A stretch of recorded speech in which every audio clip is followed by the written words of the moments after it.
क्या बात है राजा शुद्धोधन, आपके मुखमंडल पर चिंता की छाया साफ दिखाई दे रही है। हाँ मित्र, मैं राजकुमार सिद्धार्थ के संदर्भ में असित मुनि द्वारा की गई भविष्यवाणी से चिंतित हूं। राजकुमार सन्यासी जीवन के प्रति प्रेरित ना हो, इसीलिए मैंने राजकुमार सिद्धार्थ के निवास के लिए ग्रीष्म ऋतु, वर्षा ऋतु एवं शीत ऋतु ऐसे तीनों अलग अलग भोग विलास भावनाओं को काम रूप उत्तेजित करने वाले साधन प्रसाधन युक्त महल बनवाए हैं। फिर भी न जाने क्यों मेरा मन चिंतित है। अब आप ही मुझे कोई उपाय सुझाएं। मित्र, आप चिंता ना करें, मेरे पास एक उपाय है। अंतःपुर की अप्सराएं राजकुमार का दिल बहला सकती है। वे इस काम में इतनी प्रवीण हैं कि राजकुमार को मादकता की मुंह से सन्यासी जीवन के प्रति सोचना भी संभव नहीं होगा।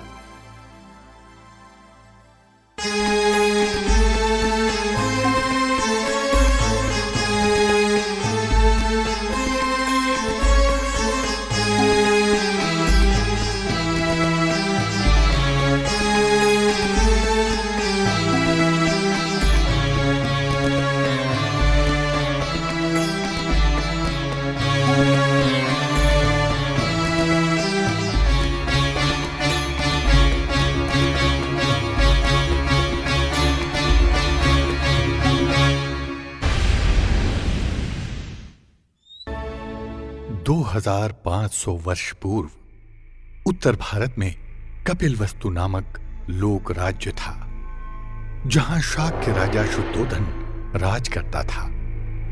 इसी शाक्य कुल में ईसा पूर्व वर्ष 563 में लुम्बिनी वन में वैशाखी पूनम के दिन राजकुमार सिद्धार्थ गौतम का जन्म हुआ।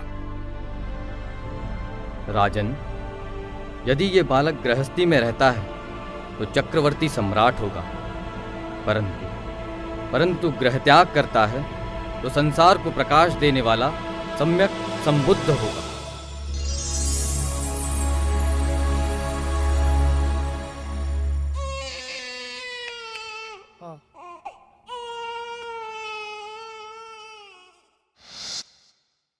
तुम्हें कुछ नहीं होगा बहन, कुछ नहीं होगा। अभी तो राजकुमार सिद्धार्थ को 7 दिन भी पूरे नहीं हुए और तुम इसे अनाथ नहीं कर सकती। तुम होते हुए ये अनाथ कैसे हो सकता है प्रजापति बहन? ये अनाथ कैसे हो सकता है? मेरे पश्चात तो तुम ही इसकी मौसी और तुम ही इसकी माता हो। मेरा मन कहता है कि असित मुनि की भविष्यवाणी अवश्य सत्य होगी, अवश्य सत्य।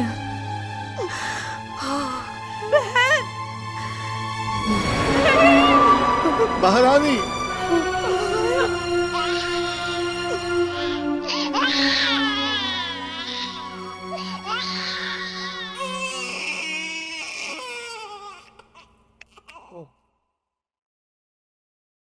महारानी, हमें भय लग रहा है।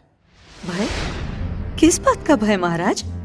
महारानी, हमारे राजकुमार का एकांत में अपने ही धुन में खोया खोया सा रहना हमारे मन की व्यथा बढ़ा रहा है। हमें उसकी अधिक चिंता हो रही है महारानी। हाँ महाराज, परंतु हम सोच रहे हैं कि राजकुमार अब 16 साल के हुए हैं, क्यों ना हम उनका विवाह कर दें? हाँ महाराज, आप सत्य कहते हैं। इस कारण उनका संसार में मन भी लगा रहेगा और एकांत भी दूर होगा। हम भी यही सोच रहे हैं महारानी। रानी प्रजापति, जी रानी महाराज। प्रजापति, कल रात ही हमने सिद्धार्थ के विवाह की बात की और आज ही हमें निमंत्रण प्राप्त हुआ है। क्या निमंत्रण? कैसा निमंत्रण? शाक्य दंडपाणि ने अपने कन्या का स्वयंवर रखा है और अपने राजकुमार सिद्धार्थ को भी निमंत्रित किया है। क्या? ये तो बड़े हर्ष की बात है। हाँ महारानी, अपने राजकुमार स्वयंवर में अवश्य जाएंगे, परंतु राजकुमार है कहाँ? सिद्धार्थ, पुत्र सिद्धार्थ, सिद्धार्थ। हाँ माते।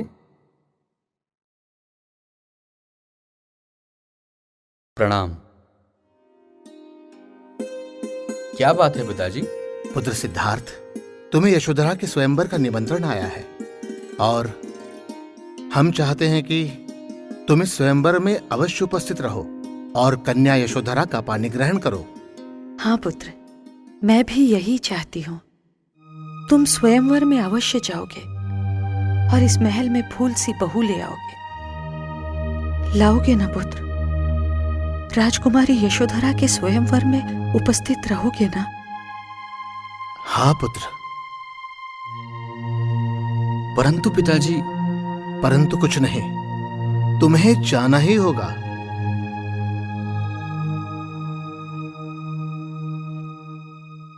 ठीक है।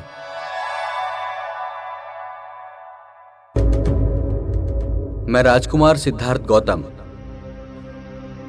शाक्य संघ के समक्ष शपथ लेता हूं कि मैं तन मन धन से शाक्यों के हित की रक्षा करूंगा। शाक्य संघ पर यदि कोई संकट अथवा आपत्ति आती है तो मैं अपनी प्राणों की आहुति दूंगा। मैं शाक्य संघ को वचन देता हूं कि मैं शाक्य संघ के हित के प्रति अपना उत्तरदायित्व अपनी आखिरी सांस तक निभाऊंगा। मैं शाक्य संघ का राजपुरोहित होने के नाते राजकुमार सिद्धार्थ गौतम का शाक्य संघ में प्रवेश, शाक्य संघ की सदस्यता की अधिकृत घोषणा करता हूं तथा संघ की आज की बैठक यही समाप्त करता हूं।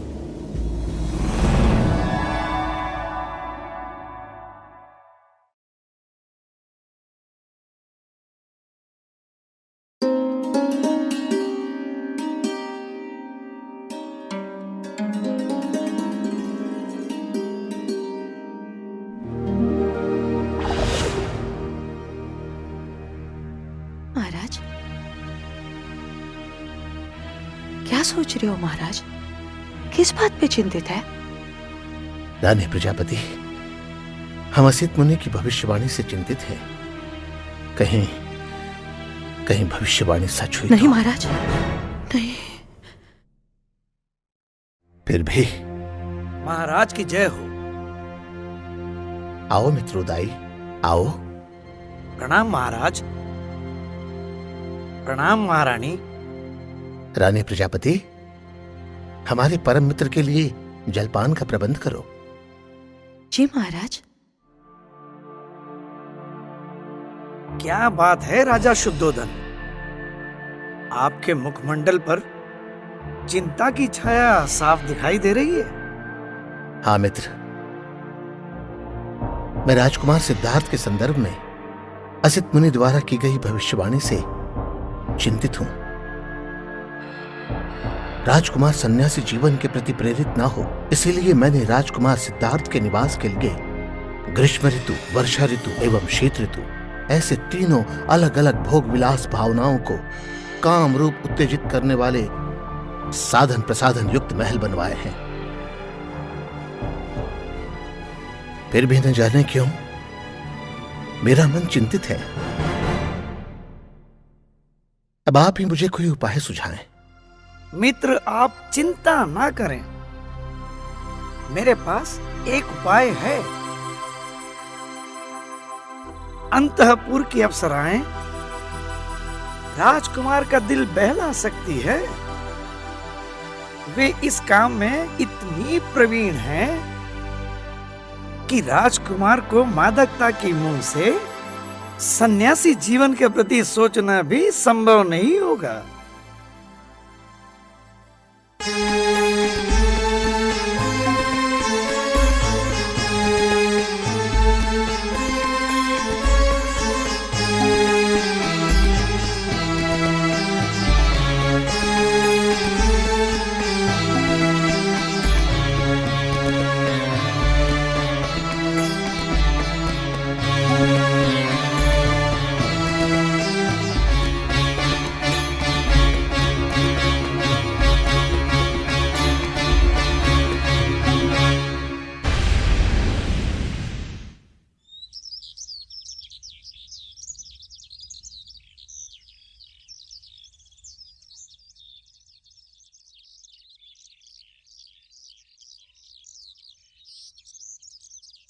प्रणाम श्रेष्ठ अमात्य।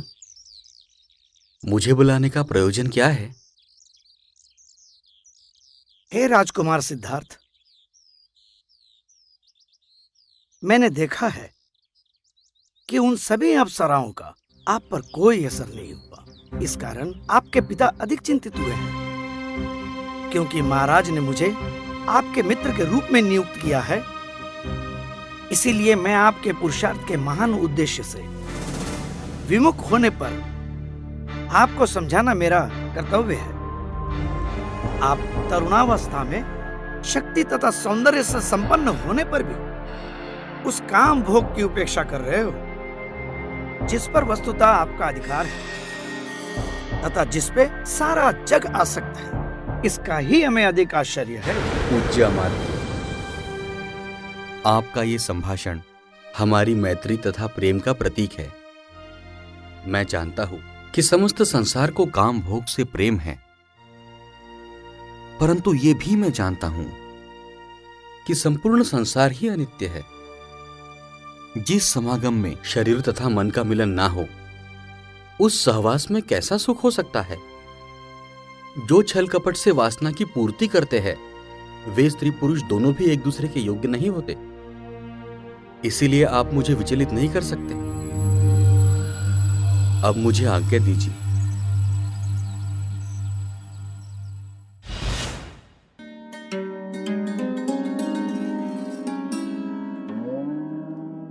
शाक्यों के राज्य की सीमा से लगा कूलियों का राज था। दोनों राज्यों की सीमा से बहती थी रोहिणी नदी। रोहिणी नदी के पानी के बंटवारे को लेकर शाक्य तथा कोलियों में संघर्ष हुआ करता था। एक दिन मेरे प्रिय शाक्य बांधव, कोलियों ने आज शाक्य जनों पर आक्रमण का भाष्य किया है। इससे पहले भी उन्होंने हम पर आक्रमण किया। उन्हें उत्तर देना ही होगा। इसके लिए एक ही मार्ग है, वो मार्ग है युद्ध का मार्ग। इसलिए आज मैं कोलियों विरुद्ध युद्ध का प्रस्ताव संघ के सामने रखता हूं। अगर किसी को विरोध हो तो वो आके संघ सभा में बोल सकता है। ठीक है, मैं संघ सदस्यों के अभिप्राय जानने के लिए 1 सप्ताह की संघ को मुद्दत देता हूं। अब आप लोग जा सकते हैं।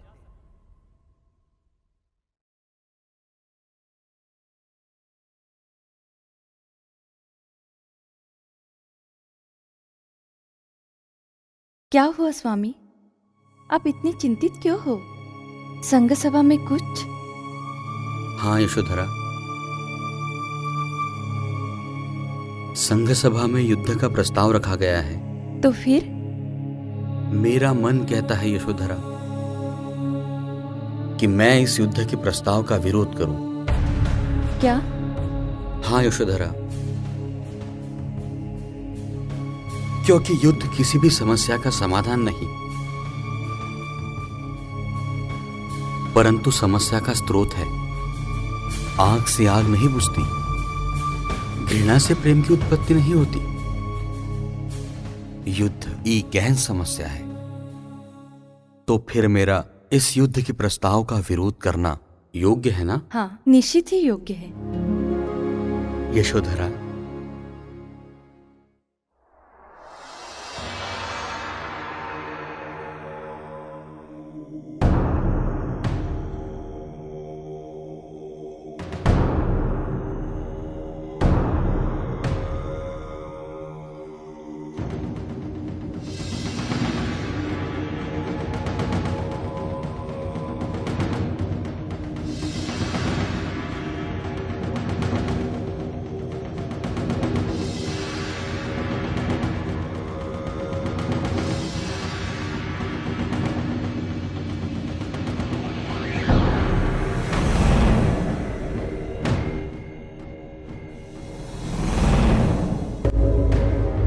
मेरे प्रिय शाक्य भाइयों, एक सप्ताह पूर्व मैंने जो संघ के सामने युद्ध का प्रस्ताव रखा था, आज मैं युद्ध के प्रस्ताव पर संघ सदस्यों के अभिप्राय जानना चाहता हूं। जिस किसी को भी युद्ध के प्रस्ताव का विरोध है तो वो अपने मत संघ सभा में रख सकता है। कहो, निडर होकर कहो, क्या किसी को भी युद्ध के प्रस्ताव का विरोध नहीं? क्या किसी को भी नहीं? मैं क्षमा चाहता हूं सेनापति, परंतु मैं युद्ध के प्रस्ताव का विरोध करता हूं, क्योंकि मैं जानता हूं कि युद्ध किसी भी समस्या का समाधान नहीं है। एक युद्ध दूसरे युद्ध का बीज बोता है। हमें प्रथम यह देखना चाहिए किसका दोष है। राजकुमार सिद्धार्थ ठीक ही कहते हैं। मैंने सुना है पहले हमने आक्रमण किया था। यदि ये सत्य है तो हम भी दोष मुक्त नहीं। हाँ, परंतु आप भूल रहे हो राजकुमार कि अब के समय पानी लेने का क्रम हमारा है। हाँ, फिर भी मेरा प्रस्ताव यह है कि हमने दोनों पक्षों को समक्ष बुलाकर शांति से ही हल निकालना चाहिए। मैं राजकुमार सिद्धार्थ के प्रस्ताव का विरोध करता हूं, क्योंकि मैं जानता हूं कोलियों को सख्त दंड किए बिना उनका उपद्रव रुकने वाला नहीं है। इसलिए मैं युद्ध के प्रस्ताव को संघ के समक्ष रखता हूं। मैं संघ को अनुरोध करता हूं कि संघ ये प्रस्ताव स्वीकार ना करे, क्योंकि युद्ध मौत का थैमान है, खून का सागर है, हजारों लाखों नारियों का सुहाग उजाड़ने वाला हाथ है, और फिर कोलियो तो हमारे निकट संबंधी है। हमारा आपस में लड़ना उचित नहीं होगा। युद्ध में अपना और पराया नहीं होता है राजकुमार। युद्ध में अगर अपने राज्य के लिए अपनों से लड़ना हो तो अवश्य लड़िए। जैसे यज्ञ करना ब्राह्मण का धर्म है, युद्ध करना क्षत्रियों का धर्म है, व्यापार करना वैश्य का धर्म है, सेवा करना शूद्रों का धर्म है। इसी धर्म के अनुसार हमने अपना कर्तव्य निभाना चाहिए। इसमें ही हम सब की भलाई है, और शास्त्र भी यही कहता है।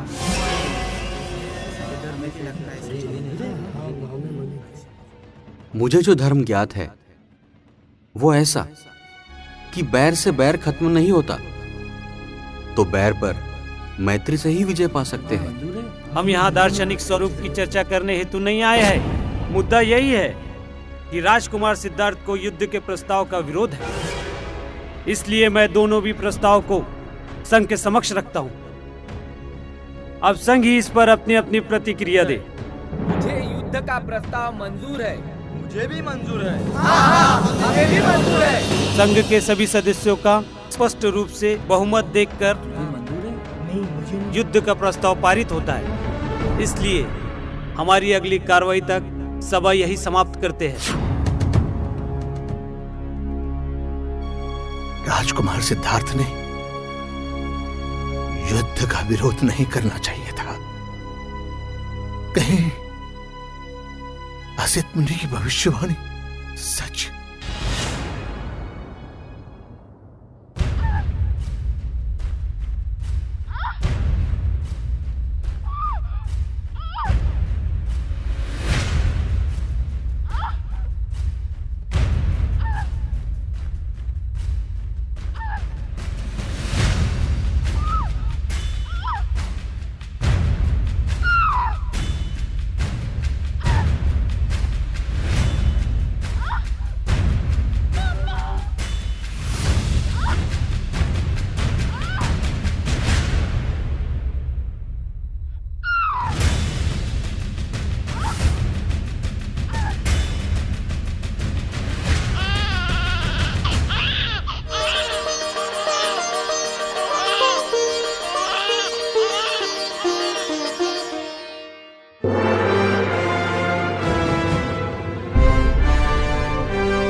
आज की सभा आरंभ करते हुए मैं संघ के समक्ष ये प्रस्ताव रखता हूँ। 20 से 50 उम्र के सभी शाक्य बांधव शस्त्र धारण करके सैन्य में प्रवेश करें और कोलिया विरुद्ध युद्ध में शामिल हो।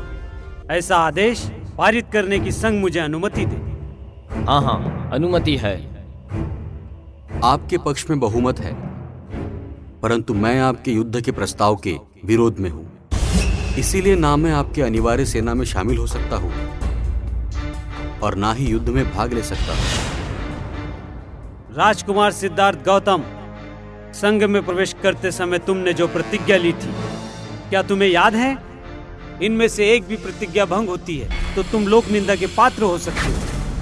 हाँ सेनापति, मैंने तन मन धन से शाक्यों के हित की रक्षा के प्रति प्रतिज्ञा ली थी, परंतु ये युद्ध शाक्यों के हित में है ऐसा मुझे नहीं लगता।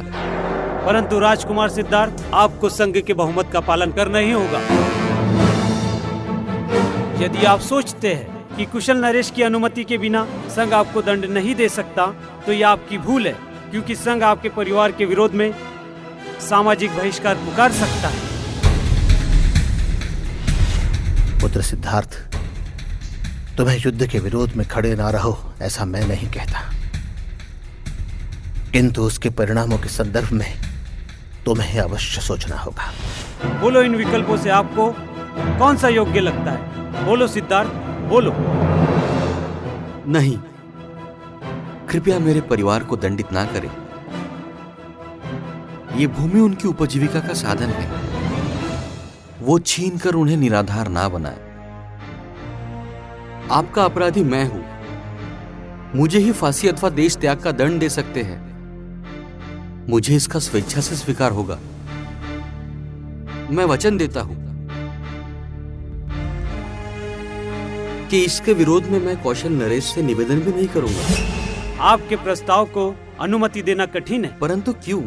क्योंकि जब ये बात कौशल नरेश को पता चलेगी तो संघ ने आपको मजबूर किया होगा। ऐसा उनका समझ होकर वो संघ के विरोध में कार्रवाई कर सकते हैं। तो फिर मैं सन्यासी बनकर देश त्याग देता हूं। हाँ, यह ठीक है, परंतु आप अपने माता पिता और पत्नी के बिना अनुमति के संन्यास कैसे ले सकते हो?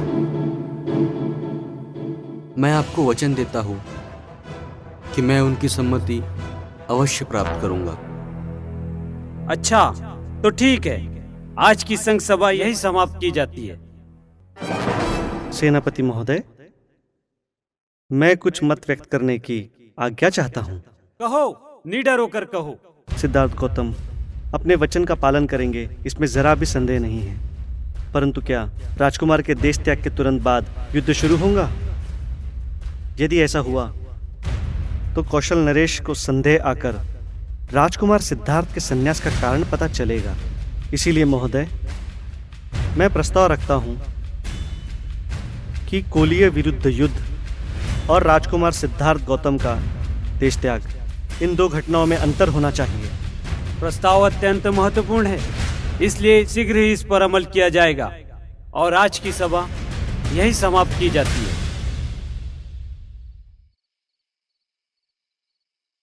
पुत्र सिद्धार्थ, तुम ऐसी भूमिका लोगे यह हमने सोचा भी नहीं था।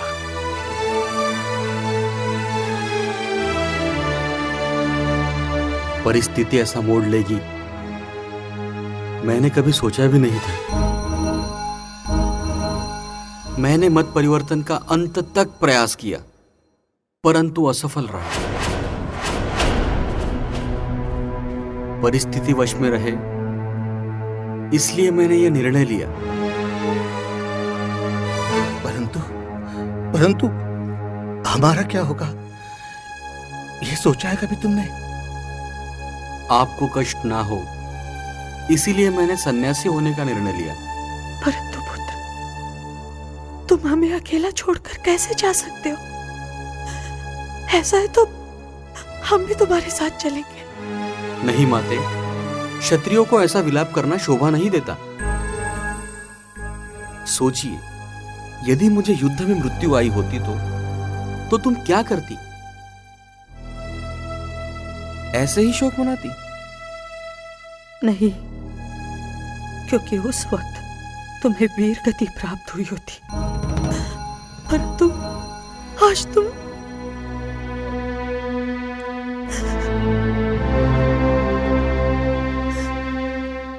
जंगल में अकेला छोड़कर हम यहाँ अकेले कैसे रह सकते? हमें भी जंगल में अपने साथ ले चलो। नहीं माते, हम सब शक्यों का देश छोड़कर कौशल नरेश की शरण में जाएंगे। परंतु माते, वो देशद्रोह नहीं होगा। मैंने वचन दिया है कि मैं ऐसा कोई कृत्य नहीं करूंगा जिससे कौशल नरेश को मेरे सन्यास का कारण पता चले। परंतु इतनी शीघ्रता क्यों? संघ ने तो कुछ समय के लिए युद्ध स्थगित किया है। हो सकता है युद्ध ही ना हो। तुम अपनी परिव्रजा वापस क्यों नहीं लेते? हाँ पुत्र, तुम अपनी परिव्रजा वापस क्यों नहीं लेते? नहीं, युद्ध स्थगित हुआ वो मेरे देश त्याग के कारण। इसीलिए मेरा देश त्याग या सन्यासी बनना महत्वपूर्ण है। और मैंने तो अब वचन भी दिया है। इसीलिए माते, आप मेरे मार्ग में बाधा न डालें, किंतु मुझे आशीर्वाद दें। अब जो भी होगा सबके कल्याण का ही होगा।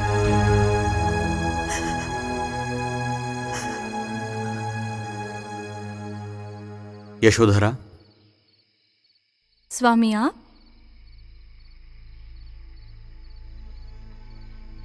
मैं मेरे सन्यासी बनने के प्रति तुम्हारा मत जानना चाहता हूं। कहो स्वामी, क्या जानना चाहते हो? मैं ये जानना चाहता हूं कि मैंने जो निर्णय लिया है कहीं वो गलत तो नहीं? नहीं, आपका निर्णय योग्य है। मेरा आपको दिल से सहकार्य है।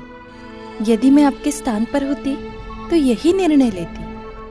हजारों लोगों को मृत्यु की खाई में फेंकने से सन्यासी बनकर वन में जाना ही योग्य है। अब मेरे सुख के लिए गृह त्याग नहीं कर रहे तो समस्त मानव जाति ही सुखी हो, इस कारण गृह त्याग कर रहे हो। युद्ध टालने के लिए, खून की नदियां बहने से रोकने के लिए, आप अपने घर की सुरक्षा के लिए गृह त्याग नहीं कर रहे हो तो समस्त घर संसार की सुरक्षा के लिए गृह त्याग कर रहे हो। आप अपने माता पिता की चिंता न करें। मैं आपको वचन देती हूँ, मेरे जीवित रहने तक उन्हें और अपना पुत्र राहुल दोनों को संभालूंगी।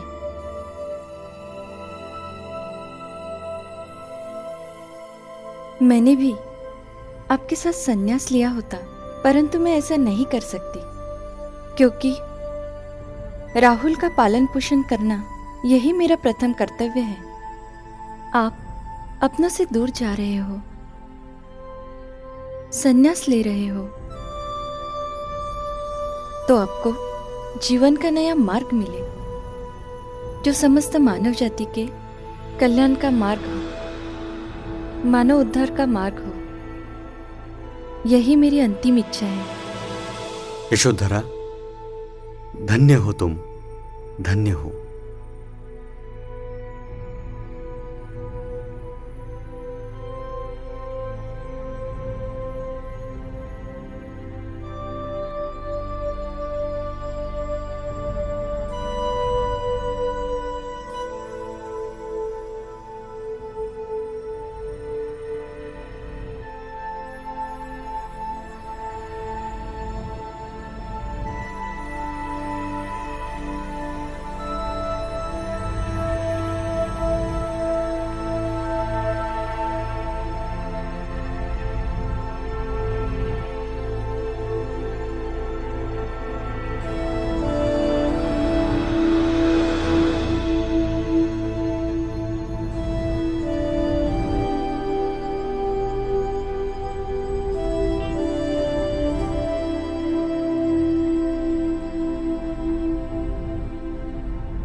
मेरे शाक्य बांधव, मैं आपसे अनुरोध करता हूं कि अब आप लौट जाओ। मैं शाक्य और कोलियों का विवाद मिटाने में असफल रहा, परंतु यदि तुम समझौते के पक्ष में जनमत तैयार कर लो तो तुम सफल हो सकते हो। इसीलिए कृपया लौट जाओ। सिद्धार्थ,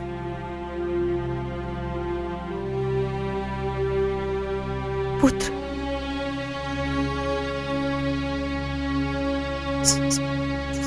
सिद्धार्थ, सिद्धार्थ,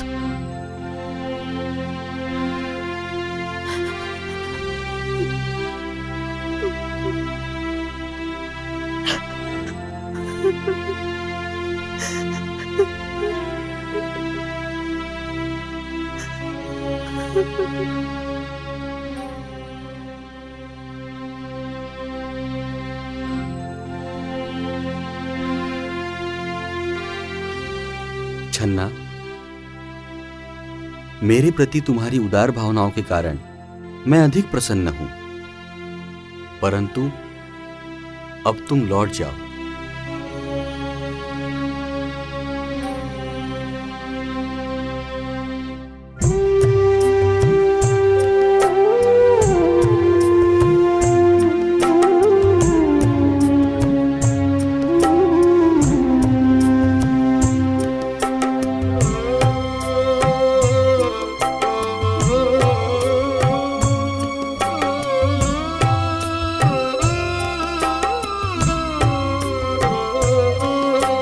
चले सिद्धार्थ भटके वन में, छोड़ कर ये महल,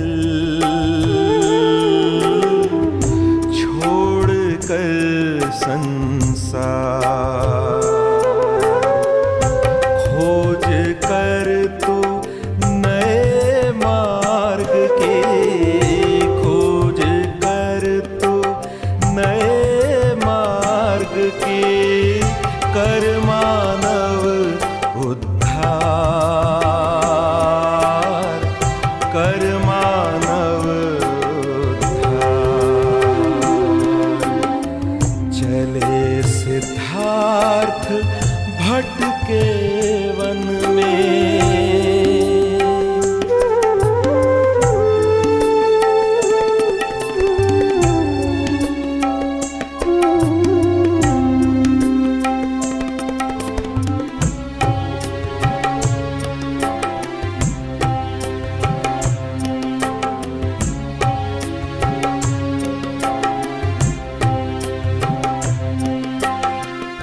पानी है जीवन मानव का, दुश्मन भी है मानव का। रोहिणी का पानी मांगे, खून शाक्य और कोलियों का।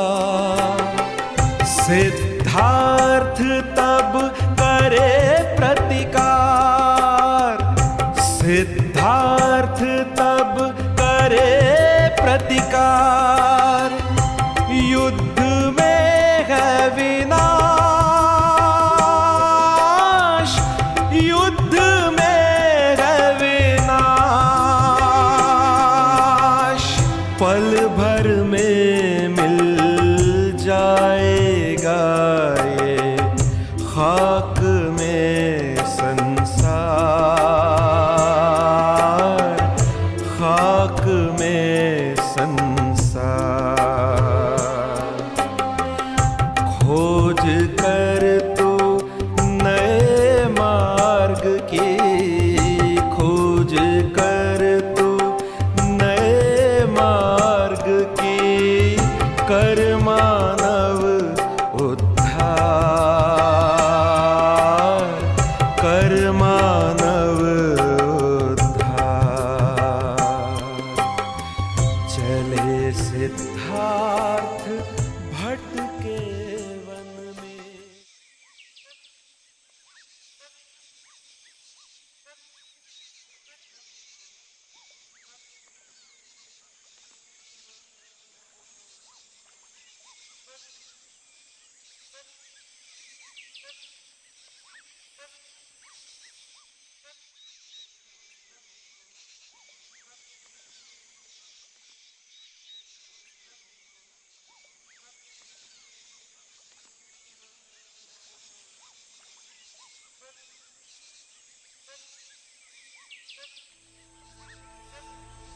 आप राजकुमार सिद्धार्थ ही हो ना? हाँ मित्र। हमें पता है कि आपके साथ क्या हुआ। आपके संन्यास का कारण भी हम जानते हैं, परंतु क्या मित्र? परंतु आप नहीं जानते कि आपके जाने के पश्चात क्या हुआ। नहीं तो? आपके कपिलवस्तु छोड़ने के पश्चात शाक्यों ने युद्ध के विरोध में कड़ा आंदोलन किया। कोलिय हमारे बांधव हैं, बांधव ने बांधव से लड़ना अधर्म है, ऐसी घोषणा दे रहे थे। तभी दोनों पक्षों में समझौता हुआ और युद्ध समाप्त हुआ। हाँ राजकुमार सिद्धार्थ गौतम, अब आपको सन्यासी बन के वन में भटकने की कोई आवश्यकता नहीं है।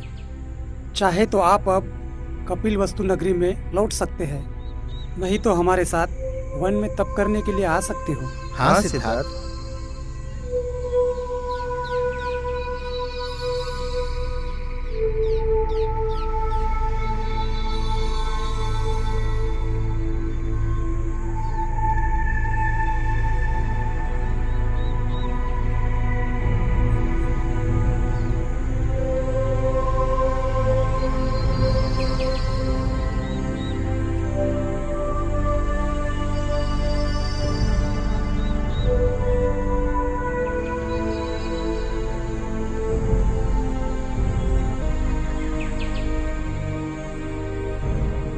क्या मैं वापस महल लौट जाऊं?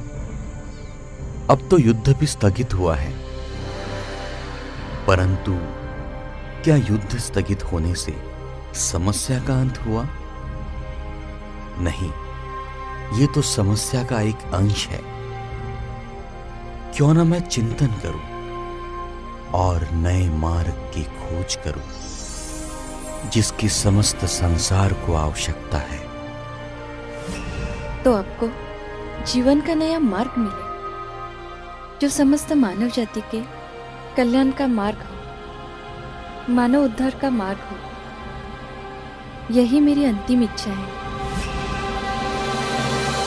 अवश्य करूंगा। महलों में तू रहने वाला, अब वन वन भटकता है।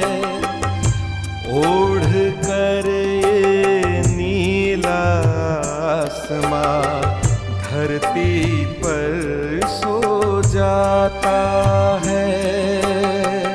अब ना महल है ना वो राजपाट, कांटों का है मार्ग, कांटों का है मार्ग। चुभ गया कांटा पग लहूलुहान, माँ की निकली जान, माँ की निकली जान। रोए यशोधरा और राहुल भी, पिता करे ये पुकार, पिता करे ये पुकार। खोज कर तो नए मार्ग की, खोज कर तो नए मार्ग की, कर मानव उद्धार, कर मानव उद्धार। चले सिद्धार्थ भटके वन में, छोड़ कर ये महल, छोड़ कर संसार। चले सिद्धार्थ भटके वन में। राजकुमार, तुम्हारे संदर्भ में सुना है कि कपिलवस्तु के राजकुमार राजपाट त्याग कर पहाड़ों के गिरी कंदराओं में साधना कर रहे हैं। बड़ी उत्सुकतावश मैं अपने आप को रोक नहीं सका। और तुमसे मिलने आया। तुम्हारे कोमल शरीर पे ऐसे काषाय वस्त्र धारण कर कठोर तपस्या करने के लिए नहीं है।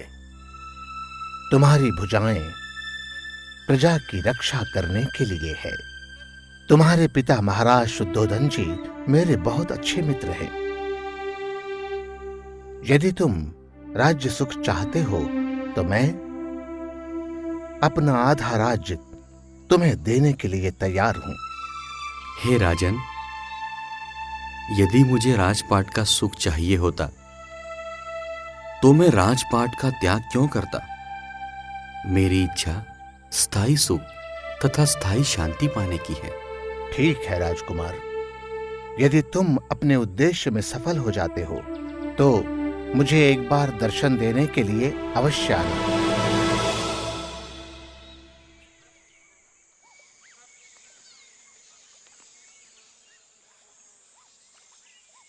प्रणाम।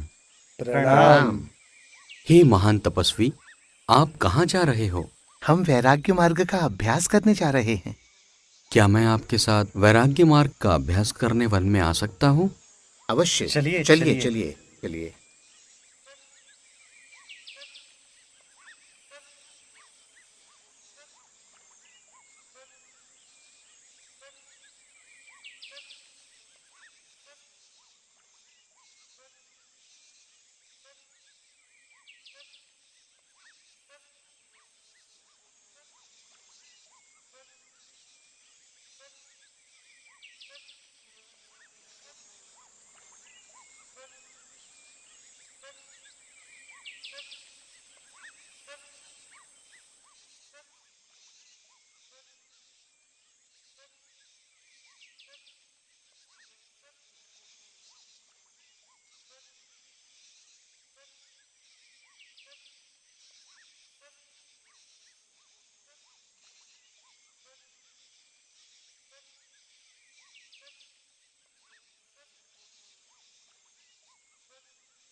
हे आयुष्मान, ये तुम क्या कर रहे हो?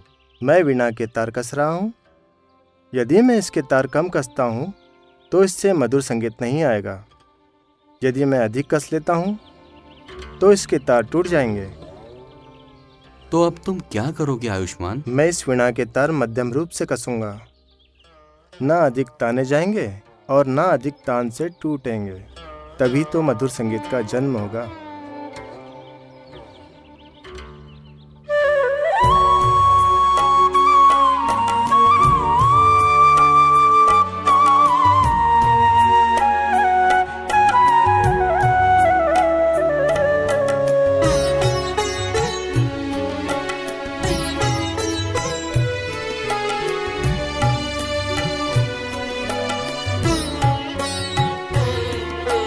पीपल के पेड़ तले है गौतम, बैठे लेकर आन।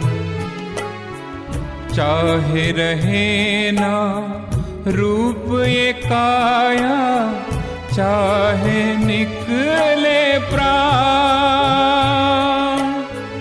ना बदलूंगा ये आसन में, ना बदलूंगा ये आसन में, प्राप्त किए बिन ज्ञान। पीपल के पेड़ तले है गौतम।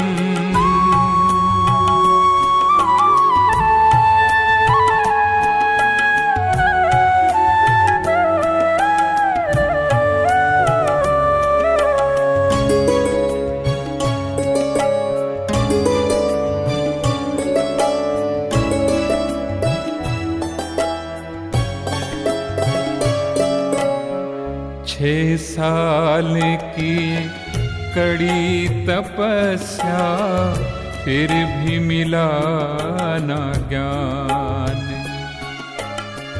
छोड़ कर वह कड़ी तपस्या, खीर किए प्राशान।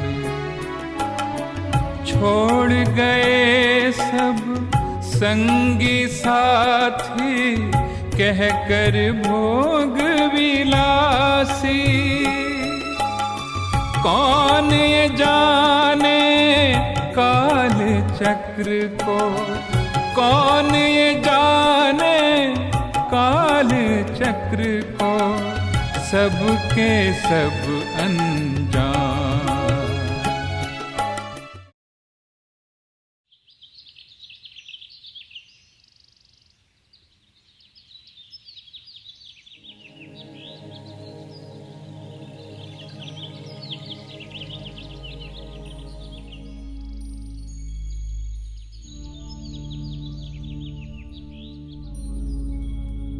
निसंदेह मुझे ज्ञान की प्राप्ति हुई है,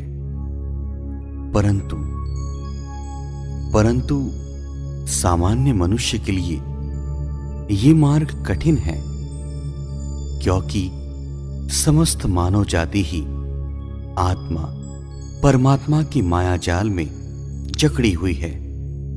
किंतु मेरे धम्म में तो आत्मा का कोई स्थान ही नहीं है। तो क्या मेरा धम्म मनुष्य को स्वीकार होगा? यदि मेरा धम्म वे समझ ही नहीं पाए तो उन्हें भी कष्ट होंगे और मुझे भी। इसीलिए क्यों ना मैं अपना ही कल्याण करूं। हे सिद्धार्थ गौतम, अब आप सिद्धार्थ गौतम नहीं रहे, आप सम्यक संबुद्ध हो गए हो।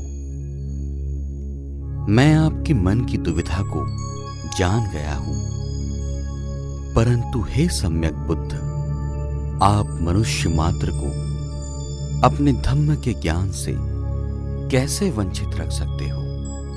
यदि उन्हें बुद्ध के धम्म का प्रकाश नहीं मिला तो वे नष्ट हो जाएंगे। इसीलिए मेरा आपसे अनुरोध है कि आप अपने धम्म की तृष्णा देना आरंभ करें।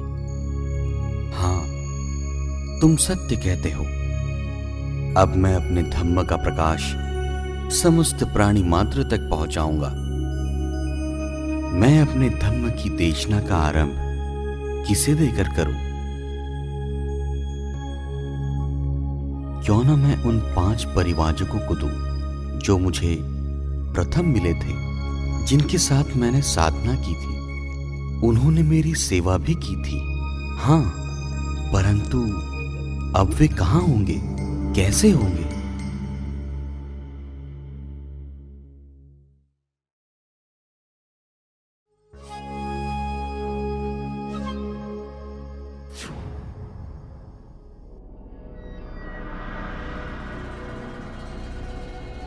अरे वो देखो, श्रमण गौतम चला रहा है।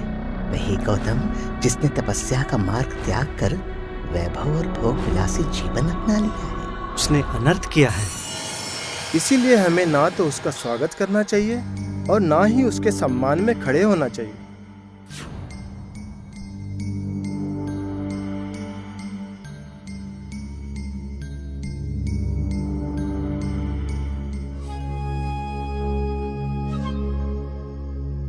प्रणाम। प्रणाम। सिद्धार्थ गौतम, क्या अभी भी आप तपश्चर्या में विश्वास रखते हैं? नहीं साधक। क्यों नहीं? मुझे वैशाखी पूनम के दिन ज्ञान की प्राप्ति हुई है तथा मैं सारनाथ में अपने धम्म की देशना देने जा रहा हूं।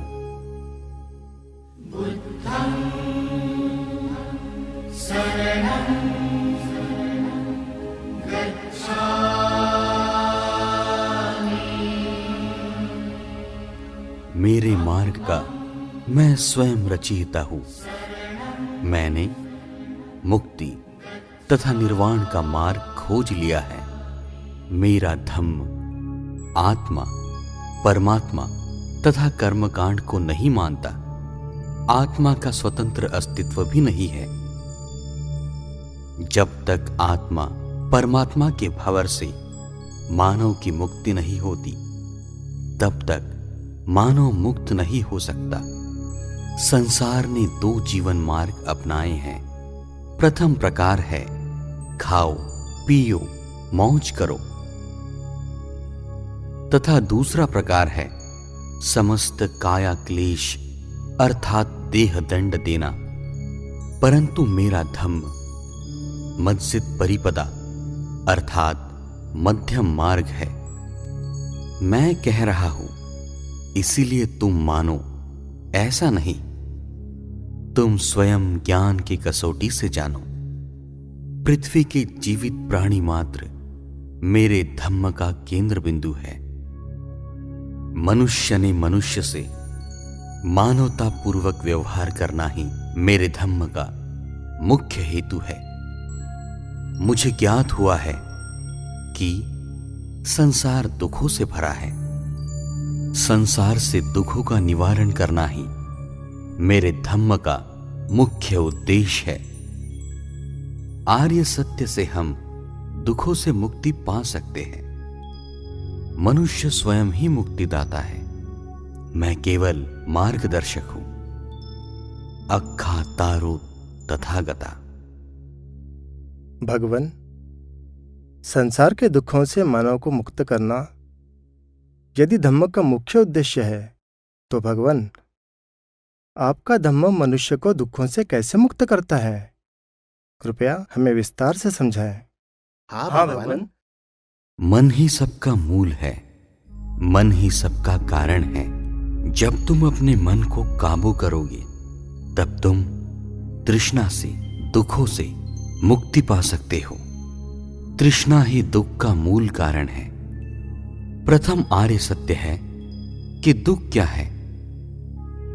जन्म, मृत्यु, द्वेष, विपत्ति, क्लेश, निराशा, प्रियजनों का वियोग तथा जिसकी हम आशा करते हैं उसका ना मिलना भी दुख का कारण है।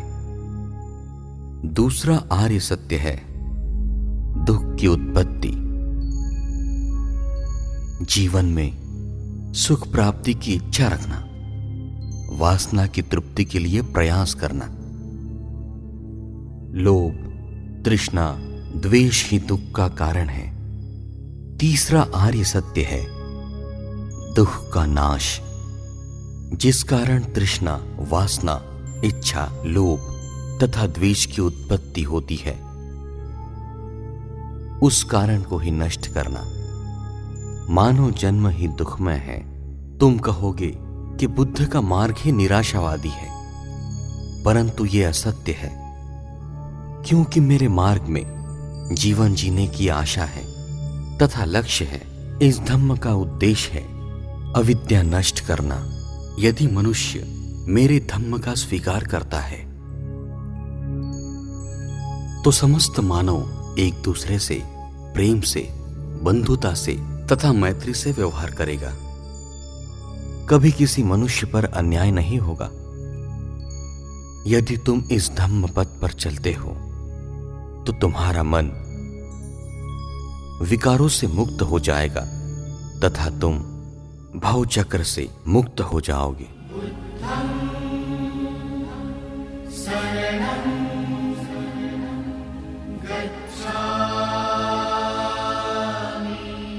बांटता चला धन धम्म का, बांटता चला धन धम्म का, जीवन भर की कमाई गूंजने लगी जम्बो द्वीप में बुद्ध की मधुर वाणी। बुद्धं शरणं गच्छामि, धम्मं शरणं गच्छामि, संघं शरणं गच्छामि।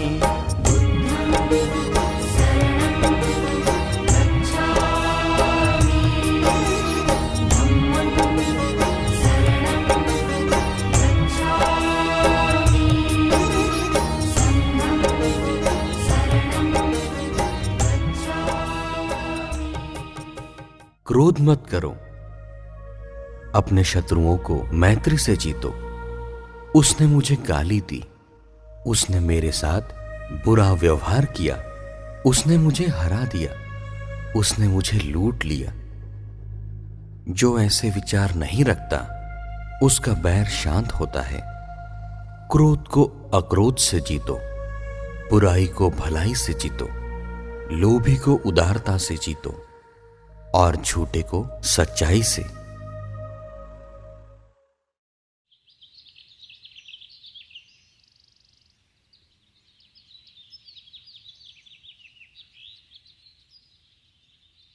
क्या बात है आयुष्मान, कौन हो तुम? मैं राजकुमार यश हूं। हे राजकुमार, तुम क्यों उदास हो? मैंने संसार के सभी सुख देखे हैं, तब भी मुझे वास्तव सुख की अनुभूति नहीं हुई। ऐसा क्यों? मैं दिन रात भोग विलास में रमा रहता हूं, फिर भी न जाने क्यों मुझे लगता है कि मैं अधिक दुखी हूं। अब मुझे भय लगने लगा है। हे आयुष्मान, काम तो जायते शोको, काम तो जायते भयं, काम तो विप्पमुत्तस्य नत्थि शोको कुतो भयं। आप सत्य कहते हैं श्रमण, परंतु आप कौन हो? मैं गौतम बुद्ध हूं। गौतम बुद्ध, मुझे आपके शरण में ले लो भगवान, मुझे आपकी शरण में। मुझे दुख से, तृष्णा से मुक्ति दिला दो भगवान। उठो यश,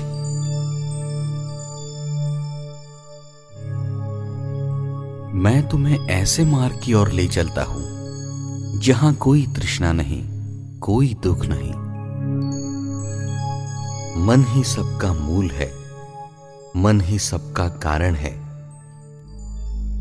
यदि आदमी के मन में दूषित विचार होते हैं तो उसकी वाणी भी दूषित होती है। दुख उस आदमी के पीछे ऐसे हो लेता है जैसे गाड़ी के पहिए गाड़ी खींचने वाले बैल के पीछे पीछे चलते हैं। कुशल कर्म करो, अकुशल कर्मों के भागीदार ना बनो। तृष्णा अथवा काम वासना को स्वयं में अंतर्भूत ना होने देना, क्योंकि तृष्णा से शोक पैदा होता है, भय पैदा होता है, दुख की उत्पत्ति होती है। तृष्णा के क्षय में ही सुख है। निर्वाण सबसे बड़ा सुख है।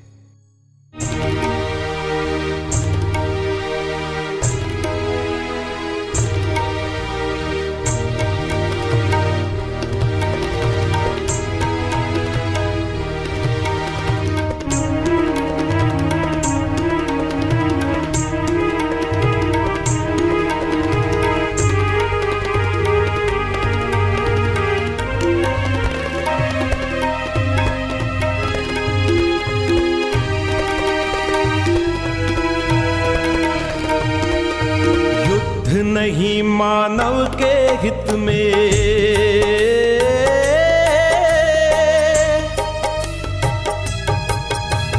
युद्ध नहीं मानव के हित में, युद्ध है खून का सागर।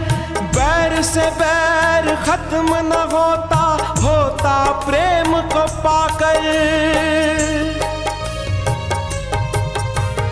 युद्ध नहीं मानव के हित में, युद्ध है खून का सागर।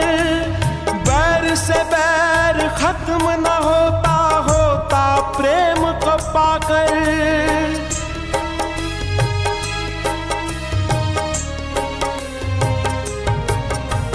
छोड़ दे तू ये युद्ध की भाषा, बोल प्रेम की वाणी।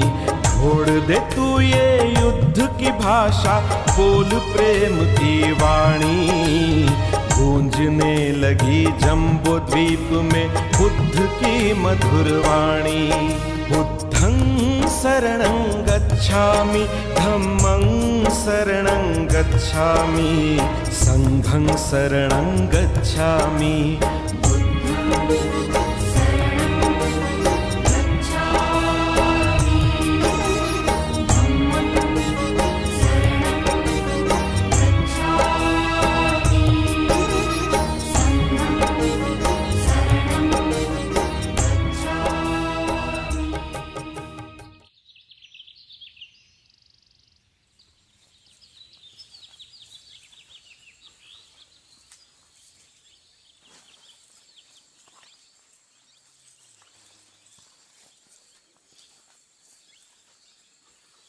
प्रणाम महातपस्वी।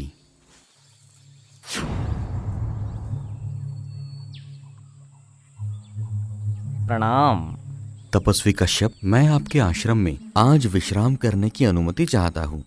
असंभव। कारण तपस्वी? क्योंकि मुचलिन नामक नागराजा यहाँ के अधिपति हैं। वो अधिक बलशाली हैं। हम अग्नि पूजकों के वे बैरी हैं। वे आश्रम में आकर कष्ट देते हैं, हमारी अग्नि पूजा भंग करते हैं। मुझे भय है कि वे तुम्हें भी कष्ट देंगे। फिर भी आप मुझे केवल एक रात्रि विश्राम करने की अनुमति दे सकते हैं। ठीक है, ठीक है। क्या हुआ होगा? कहीं श्रवण को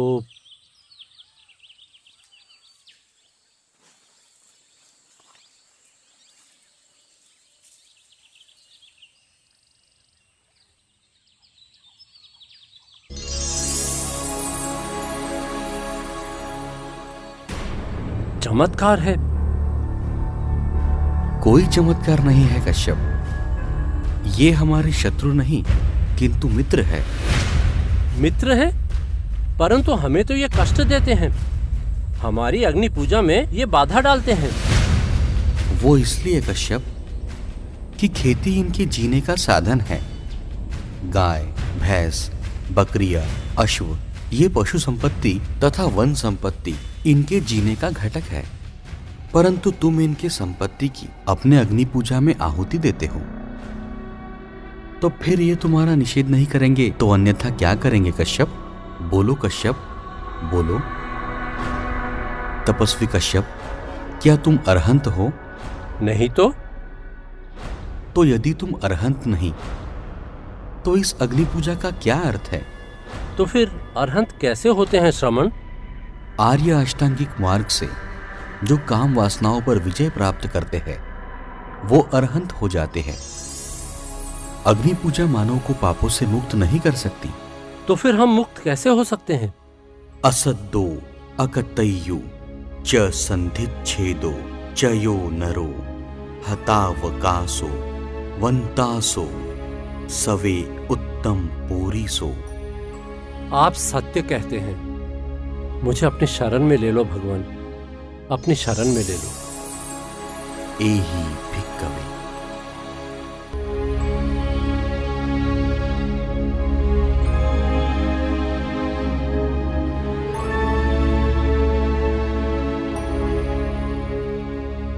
मेरे धम्म का उद्देश्य किसी काल्पनिक स्वर्ग की प्राप्ति नहीं है।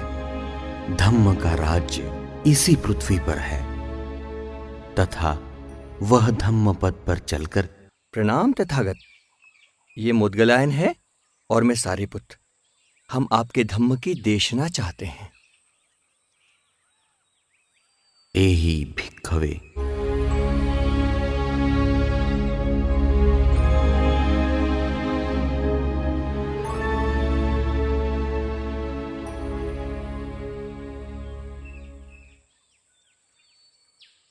प्रणाम तथागत। आज मेरे जीवन की सारी इच्छाएं पूर्ण हुई। भगवान, आपसे अनुरोध है कि आप अपने संग के साथ मेरे निवास पर आकर भोजन स्वीकार करें।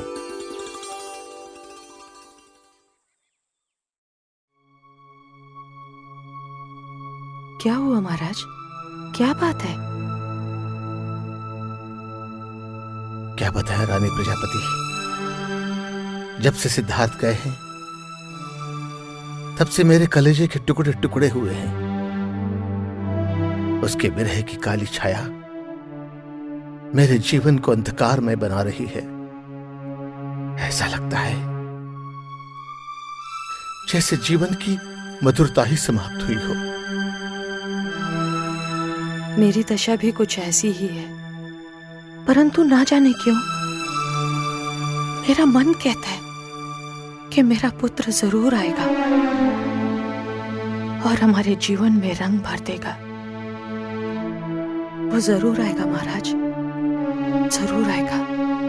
इसी आशा पर तो जी रहा हूं, इसी आशा पर कि एक न एक दिन हमारा पुत्र जरूर वापस आएगा, जरूर वापस आएगा। महाराज की जय हो। क्या बात है कालुदाइन? हर्ष की बात है महाराज। हमारे कपिल वस्तु में राजकुमार सिद्धार्थ आए हैं। क्या सिद्धार्थ कपिल वस्तु में? हमारा पुत्र आया है, सिद्धार्थ आया है। कहाँ है? कहाँ है सिद्धार्थ?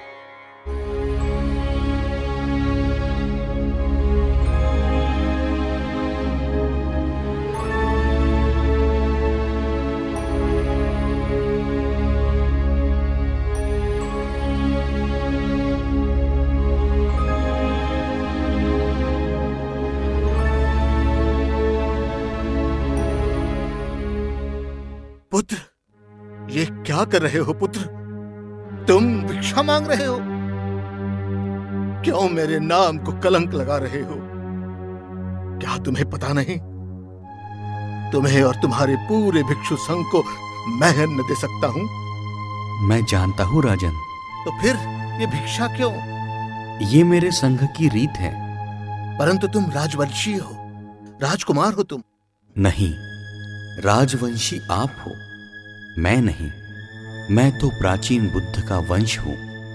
वह इसी मार्ग से अपना निर्वाह करते थे। सिद्धार्थ, मेरे पुत्र, अपने पिता के पास आओ। अब मैं वृद्ध हो गया हूं। इस वृद्ध पिता का पुत्र बनकर आधार बनो पुत्र, आधार बनो पुत्र, आधार बनो। चलो चलो मेरे साथ, तुम्हारा सिंहासन तुम्हें पुकार रहा है। जो आप मुझे देना चाहते हो वो मेरे किस काम का? मेरे पास धम्म है, जो कल्याणकारी है, सबसे श्रेष्ठ है, सभी दुखों से अलग है, जहां तृष्णा का कोई बीज बोया नहीं जाता, जहां लालसा का कोई स्थान नहीं, सबका कल्याण है, मंगल है, सभी प्राणी मात्र सुख से जिए, यही तो धम्म है। धम्म से बड़ा कोई सिंहासन नहीं।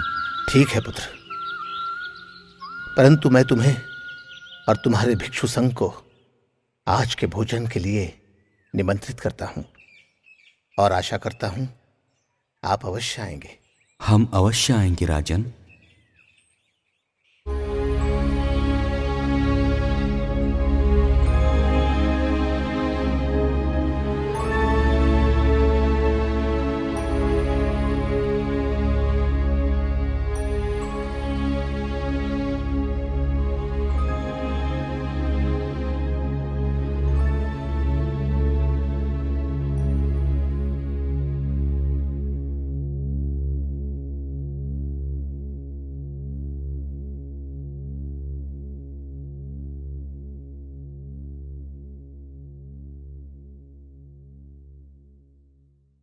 रानी की जय हो। राजकुमार सिद्धार्थ अर्थात बुद्ध आए हैं और आपको बुलावा भेजा है। ठीक है, तुम जाओ। जी रानी जी।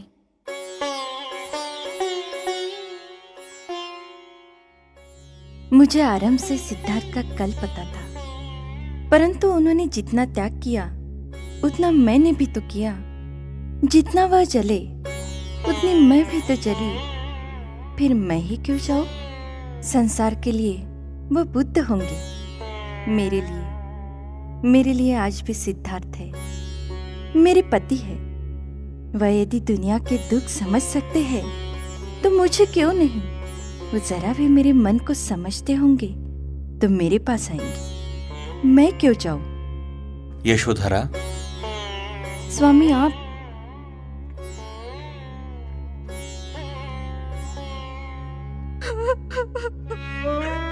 उठो यशोधरा।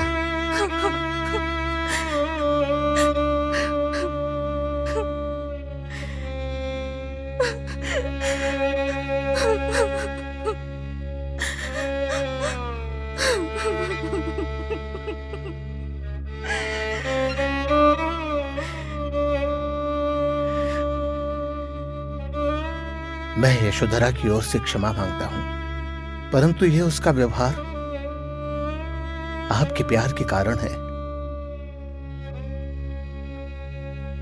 और ये क्षणिक नहीं है। आपको गए हुए 7 साल हो गए। उसने जब सुना कि आपने सभी अलंकारों सुगंधित द्रव्यों का त्याग किया तो उसने भी किया। आपने जब मिट्टी के पात्र में भोजन करना शुरू किया, वह भी एक ही समय, तो यह सुनकर यशोधरा भी एक ही समय भोजन करती है, वह भी मिट्टी के पात्र में। जब से आप गए तब से वो आज तक वैसा ही दिन बिता रही है। क्या हुआ माता, आपकी आंखों में आंसू? कुछ नहीं पुत्र, कुछ नहीं। आओ तुम्हें तुम्हारे पिता से मिलाती हूँ। मेरे पिता? मेरे पिता तो शुद्ध जन हैं, उनसे तो मैं रोज ही मिलता हूँ। नहीं पुत्र, ऐसा नहीं। महाराज शुद्धोधन तुम्हारे दादाजी हैं, तुम्हारे पिता तो वो है। वो देखो तुम्हारे दादाजी के साथ है। परंतु माता, आज तक मेरे पिता कहाँ गए थे? क्या कर रहे थे? क्या उन्हें मेरी याद नहीं आई? क्या वो तुम्हें और मुझे, हम दोनों को भूल गए थे आज तक? बोलो ना माता, बोलो ना। ऐसा नहीं, आओ तुम्हें तुम्हारे पिता से मिलाती हूँ।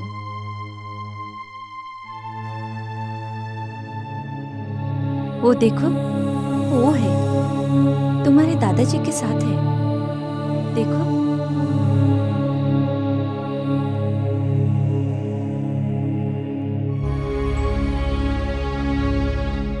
प्रणाम भगवान। मैं आनंद, यह भद्दी है, यह देवदत्त, यह महानमा तथा यह अनुरुद्ध। हम सब आपकी शरण चाहते हैं भगवान।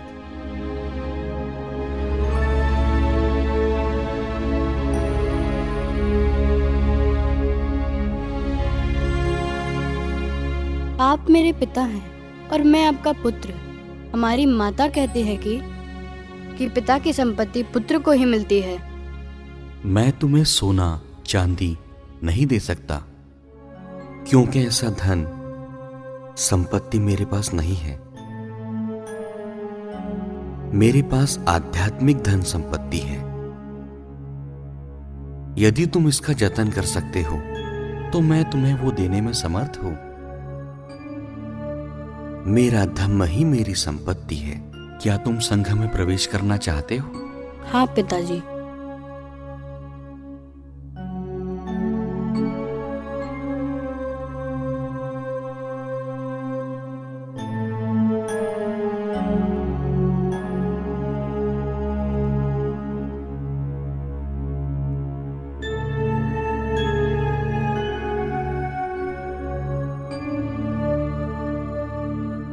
संसार दुखों का भंडार है और हम दुख भरे बेड़ी से कैदी है।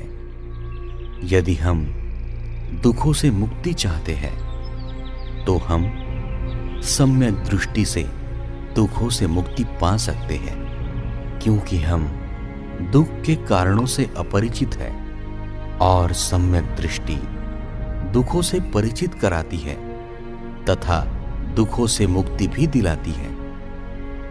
हे भगवान, मैं किसा गौतमी हूँ। ये मेरा पुत्र है। इसकी सर्पदंश के कारण मृत्यु हुई है। कृपया भगवान आप इसे जीवित करो। शांत हो बहन, तड़प शांत। लगी थी किसा गौतमी पुत्र दुख से ऐसे तड़पे वो अभागन जल बिन मछली जैसी। लेकर अपने मृत पुत्र को घर घर मोहरी मांगे, दे दो जीवन मेरे लाल को, चाहे मेरी जान ले ले। जिसके पुत्र की मृत्यु हुई हो, ऐसी संसार में तुम अकेली नहीं हो। कल्याणी, ध्यान से सुनो। जहां जीवन है वहां मृत्यु है और यही निसर्ग का नियम है। सुनकर वाणी वो बुद्ध की, सुनकर वाणी वो बुद्ध की, आई होश में आई। गूंजने लगी जम्बो द्वीप में बुद्ध की मधुर वाणी। बुद्धं शरणं गच्छामि, धम्मं शरणं गच्छामि, संघं शरणं गच्छामि।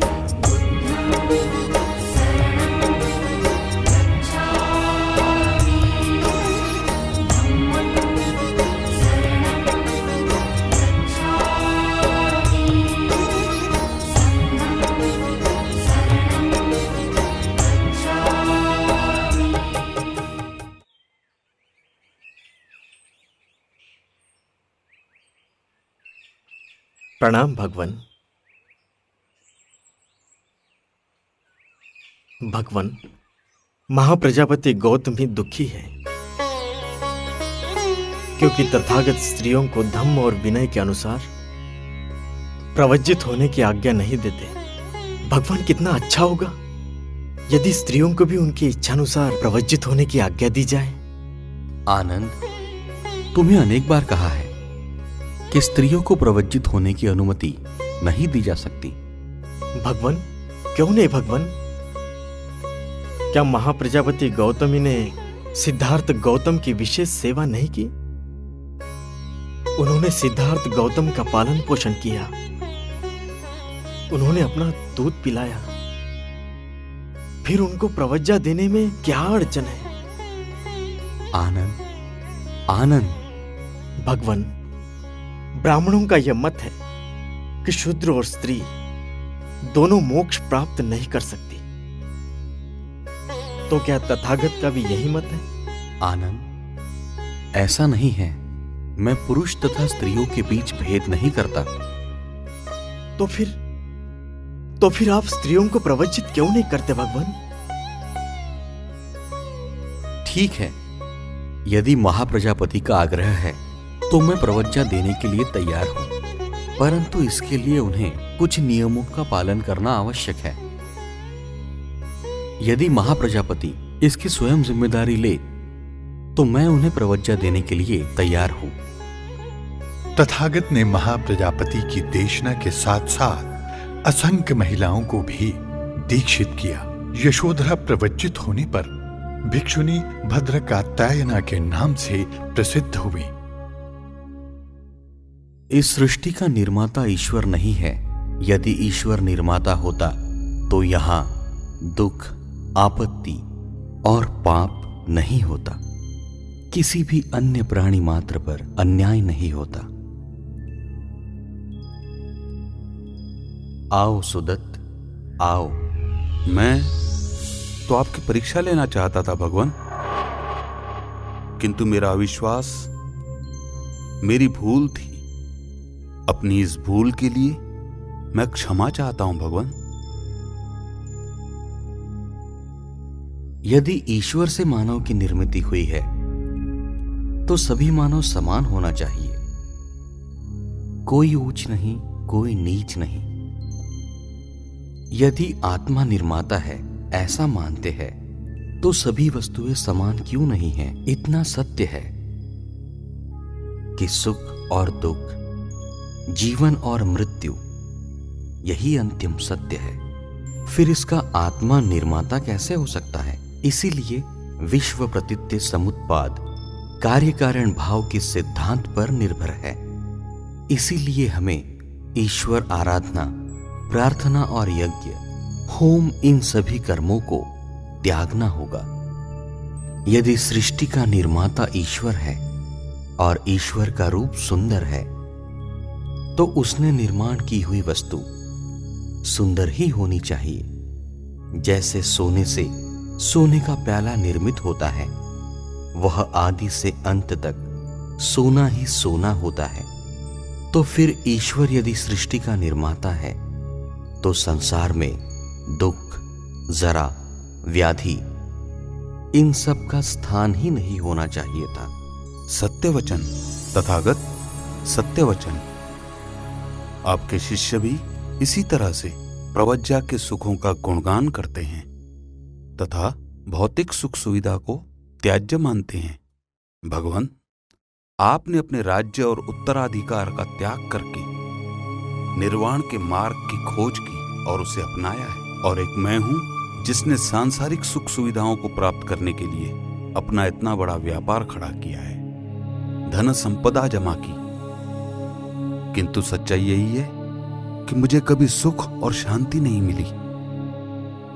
अब अपने व्यस्त जीवन और धन को बचाने के लिए चिंता में रहता हूं, अशांत रहता हूं। आज आपकी बातें सुनकर मैं दुविधा में पड़ गया हूं। जीवन में सुख शांति पाने के लिए क्या मुझे भी इस संसार को त्याग देना चाहिए और आपके बताए मार्ग पर चलना चाहिए? कृपया मेरा मार्गदर्शन कीजिए भगवान। धार्मिक जीवन का सुख वो हर व्यक्ति प्राप्त कर सकता है जो आर्य अष्टांगिक मार्ग का पथिक है। तुमसे मेरा कहना है कि गृहस्थ जीवन में ही बने रहो और परिश्रम के साथ अपना व्यवसाय करो। तथागत के धम्म में यह आवश्यक नहीं है कि आदमी बेघर हो जाए या संसार का त्याग करे। मेरे धम्म में आवश्यक है कि हृदय को शुद्ध कर और श्रेष्ठ जीवन व्यतीत करे। धन्य भगवंत, धन्य। आपका धम्म तो सरल, सहज, सर्वश्रेष्ठ धम्म है। तथागत से मेरी यही प्रार्थना है कि जब तक मेरे शरीर में प्राण है तब तक मुझे अपना उपासक बनाए रखिए। सुदत्त, श्रावस्ती के मार्ग में एक जेतवन है जो हमारे वर्षावास के लिए उपयुक्त है।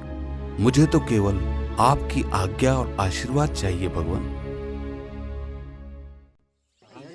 जरा ज्यादा ही थी। बाजार की पपीता तो जैसे खराब निकला हो। हाँ जी, क्या आप ये भोजन है? हमें भी न्योता दिया है। हाँ चलो चलो, इसलिए जल्दी चलना चाहिए। और प्राणियों का कुछ हाजिरी भी बहुत ज्यादा है। हाँ जी, ज़्यादा घूम रहे हैं। चलो चलो चलो चलो घूम रहे हैं यार जंगलों में, शेर भी खाने लग गए इंसानों का मांस। अंधेरा हो रहा है, चलो चलो ठीक है चलो अभी काम करना चाहिए।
ए सन्यासी, भागता कहाँ है? रुक! कहाँ तक भागोगे तुम? रुक! रुक! भागता कहाँ है?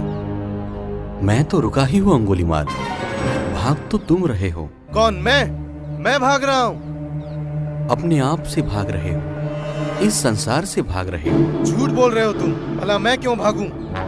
अच्छा, तो तुम मुझे फंसा रहे हो, हाँ? तुम्हें मैं नहीं, तुम्हारा कर्म तुम्हें फंसा रहा है। और असत्य मैं नहीं, तुम असत्य बोल रहे हो, स्वयं को धोखा दे रहे हो। कौन? मैं झूठ बोल रहा हूँ। मैं तो अपने गुरुवर की आज्ञा का पालन कर रहा हूँ। मुझे पता है कि गुरुदक्षिणा के बिना विद्या प्राप्त नहीं होती। अब मुझे केवल एक ही उंगली की आवश्यकता है, केवल एक मनुष्य। हाँ, और वो हो तुम। हाँ, तुम। अंगुलीमाल, मुझे मारकर यदि तुम्हें ज्ञान प्राप्त होता है तो मैं मरने के लिए तैयार हूं, क्योंकि दूसरों के लिए मरना ही जीवन का सार्थ है।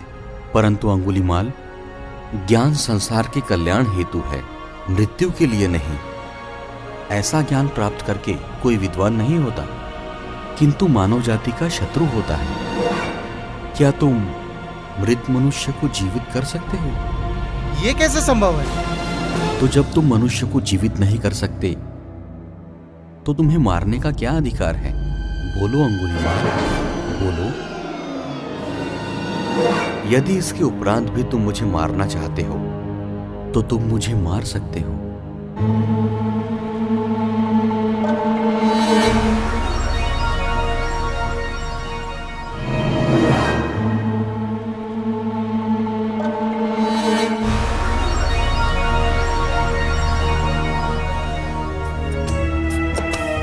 मनुष्य हत्या करने वाला डाकू शरण में आया। मनुष्य हत्या करने वाला डाकू शरण में आया। पाकर ज्ञान प्रकाश बुद्ध का चरण में शीश झुकाया। किया है मैंने पाप जीवन में, घड़ा वो भरने आया। कलंक हूँ मानव पर मैं, कोई ना मेरा सहारा।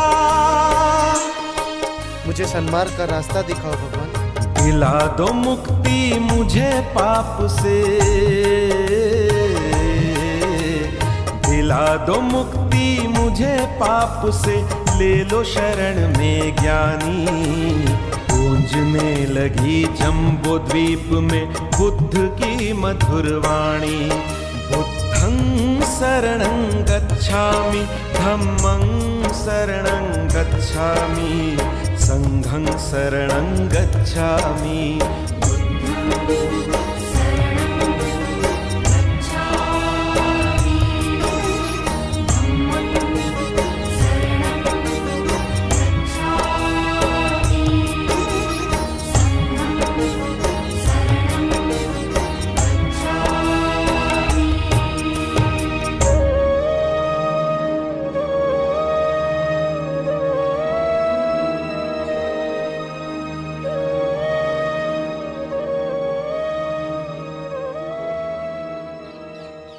प्रणाम बुद्ध।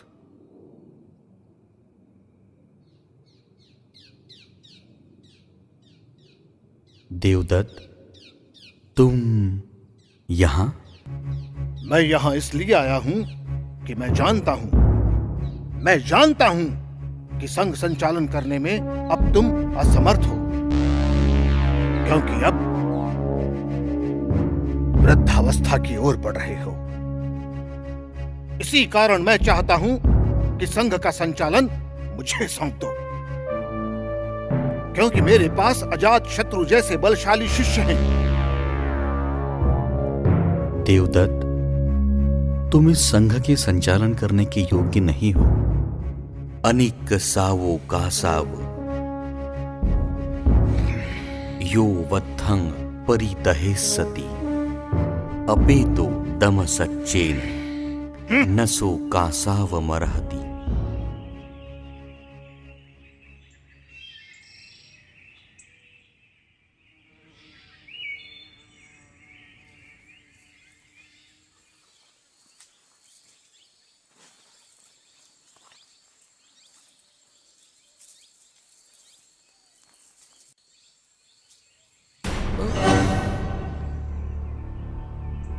क्षमा करे भगवान, परंतु अब आप थक चुके हैं। आपको एक सहायक की आवश्यकता है। हाँ आनंद, मैं भी यही चाहता हूं। तुमसे अच्छा मेरा सहायक और कौन हो सकता है?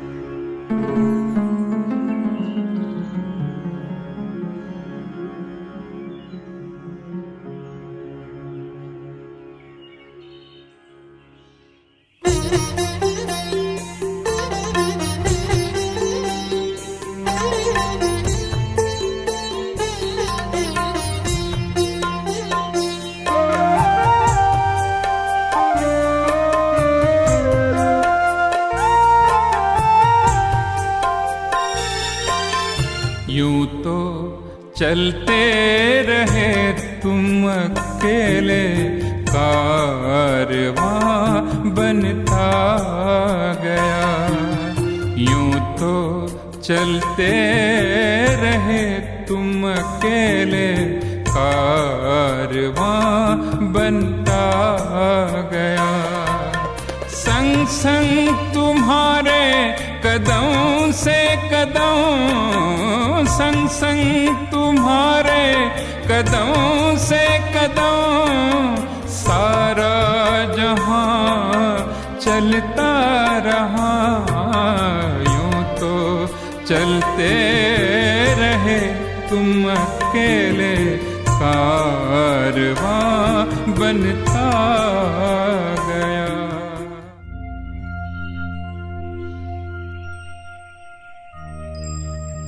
भिक्षुओं ने चारों ओर धम्म का प्रचार प्रसार करना चाहिए। उससे ज्ञान प्राप्त होकर शाश्वत सुख की अनुभूति होती है। चरक भिक्खवे बहुजन सुखाय बहुजन हिताय। आनंद, वैशाली का ये वर्षावास बुद्ध का अंतिम वर्षावास होगा। भगवान, इसका क्या अर्थ है भगवान? इसका क्या अर्थ है?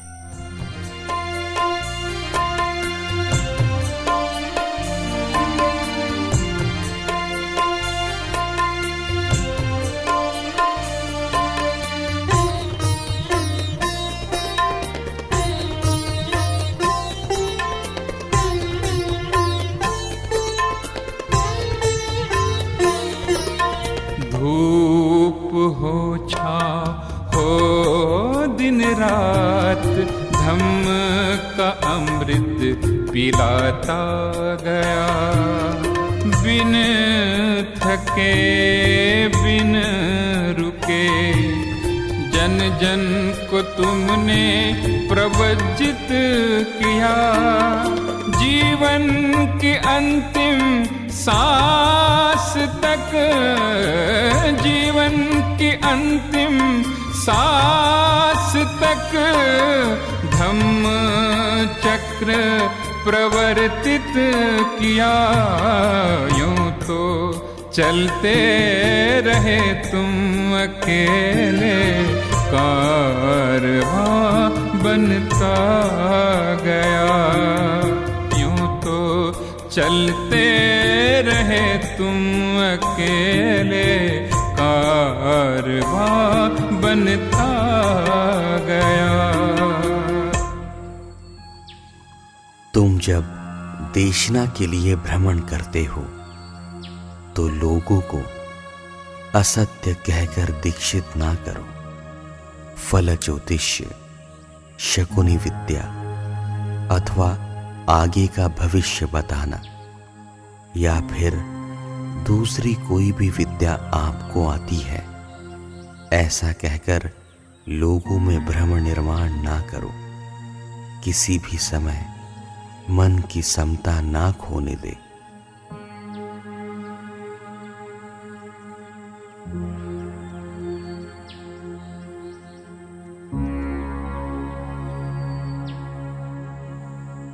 आनंद, उपासक चुंद के घर का भोजन मुझे पचन नहीं हुआ है, इसीलिए मेरा स्वास्थ्य कमजोर हो रहा है।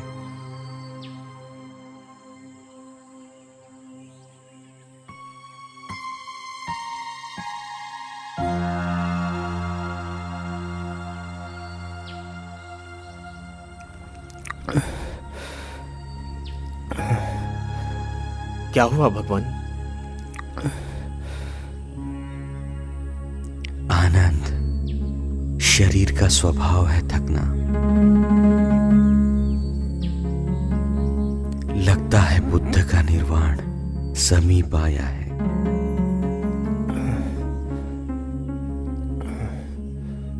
वैशाखी पूनम के दिन बुद्ध का निर्वाण होगा।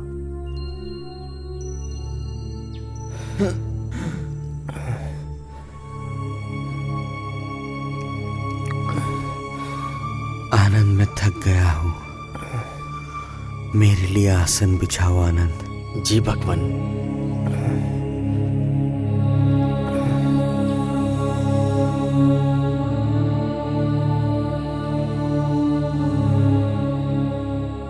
हे भगवान, आपसे अनुरोध है कि आप अधिक समय तक जीवित रहकर हमें धम्मबोध करें।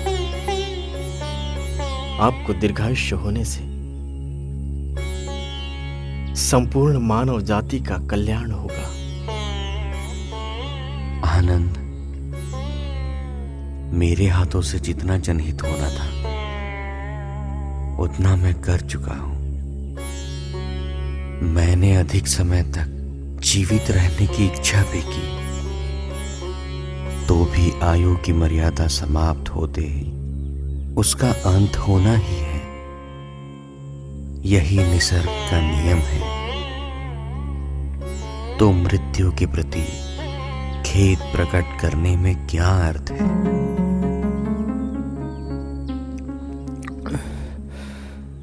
आनंद, मेरे लिए पानी लाओ। मुझे प्यास लगी है। हाँ भगवान, कुक्कुट नदी यहाँ से समीप है। वहां का पानी स्वच्छ एवं चविष्ट है।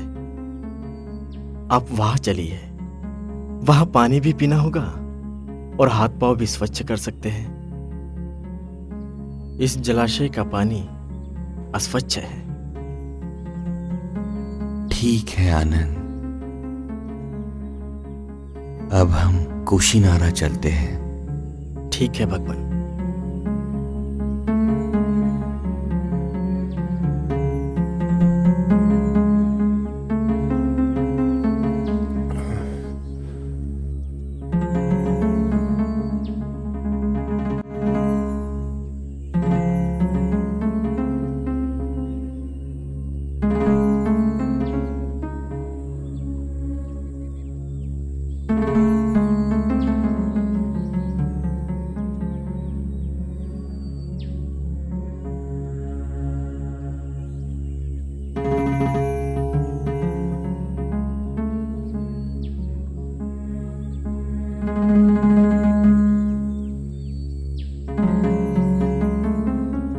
भगवान, अब हम कुशीनारा पहुंच चुके हैं भगवान। आनंद, हम मल्ल के शालवन में जाएंगे। जी भगवान।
मैंने धम्म के सभी तत्व तुम्हें समझाए हैं।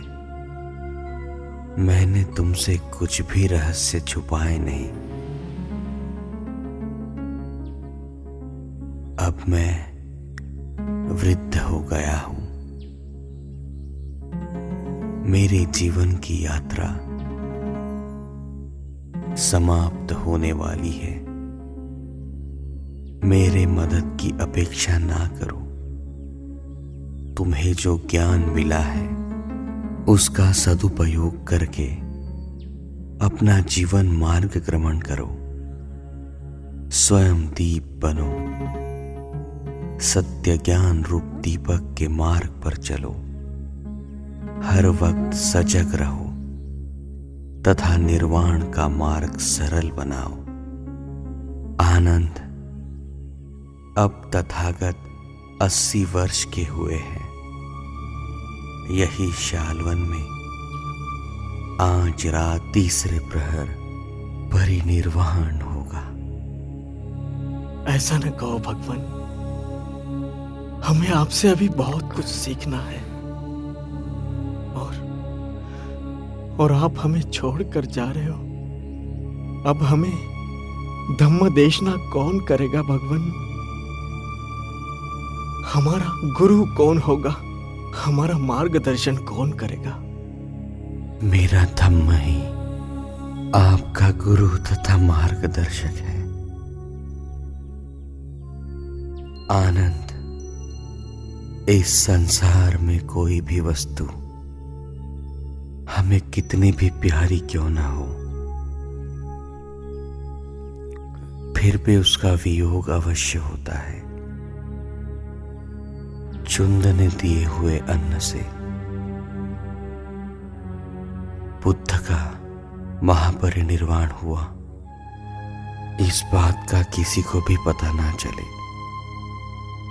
कुशीनारा के मल्ल को बता दो कि बुद्ध यहां आए हैं। आनंद, तुम मैत्रीपूर्ण वचन तथा व्यवहार से अधिक समय तक मेरे साथ रहे हो। मैं जानता हूं तुम बड़े ही कुशल हो। यदि तुम निष्ठा से प्रयास करते हो तो तुम विषयासक्ति, लोभ, मोह तथा अविद्या से मुक्ति पा सकते हो। तुम्हें भी निर्वाण प्राप्त होगा। आप सबको निर्वाण प्राप्त होगा। आनंद, मुझे अस्वस्थता प्रतीत हो रही है।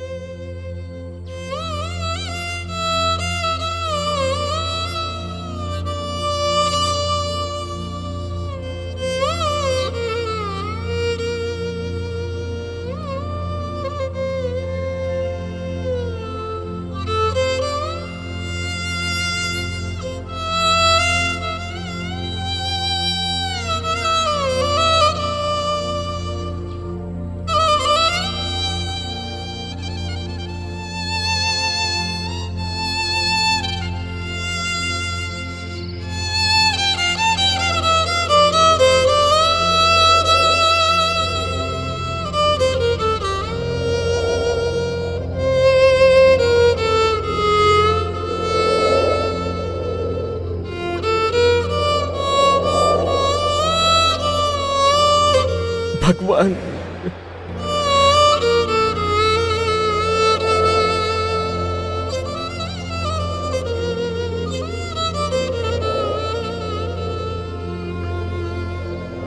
रोने लगे धरती आसमां, रोने लगे धरती आसमां, रोने लगा ये जहां। थम गए झरने पवन के झोंके, थम गए झरने पवन के झोंके, और कोयल का गान हो गया महापरिनिर्वाण बुद्ध का, महापरिनिर्वाण।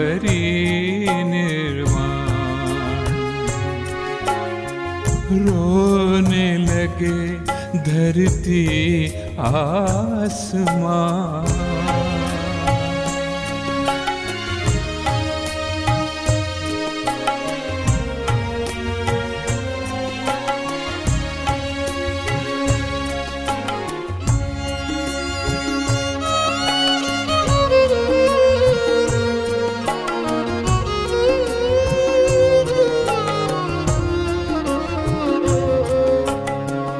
आज कुशीनारा में कैसी छाई है खामोशी, आज कुशीनारा में कैसी छाई है खामोशी। सब उपासक रो रहे हैं, सब उपासक रो रहे हैं, आई घड़ी ये कैसी।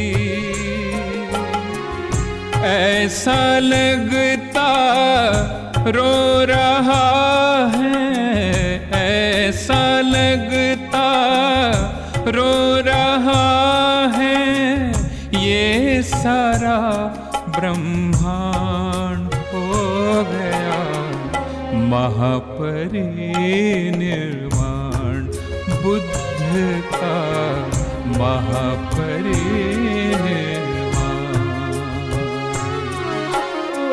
रोने लगे धरती आसमां।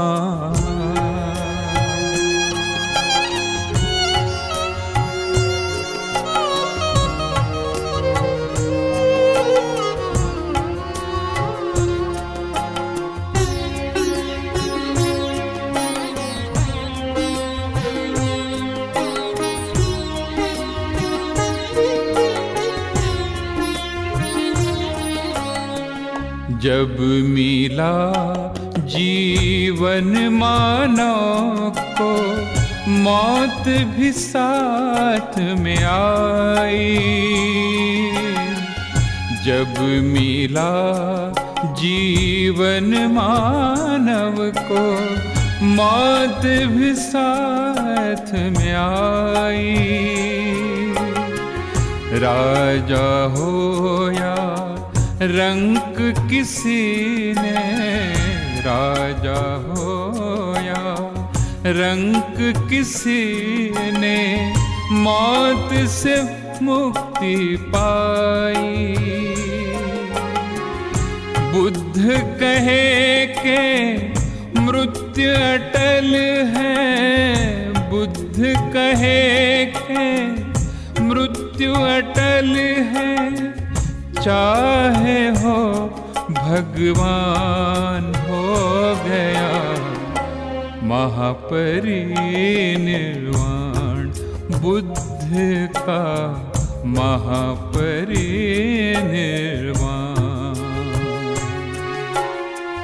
रोने लगे धरती आसमां। बुद्धं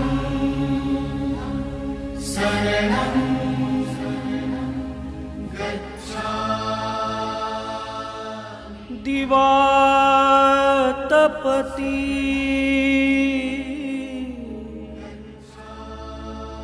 आदिचु रात्रि आभाति चंदिया।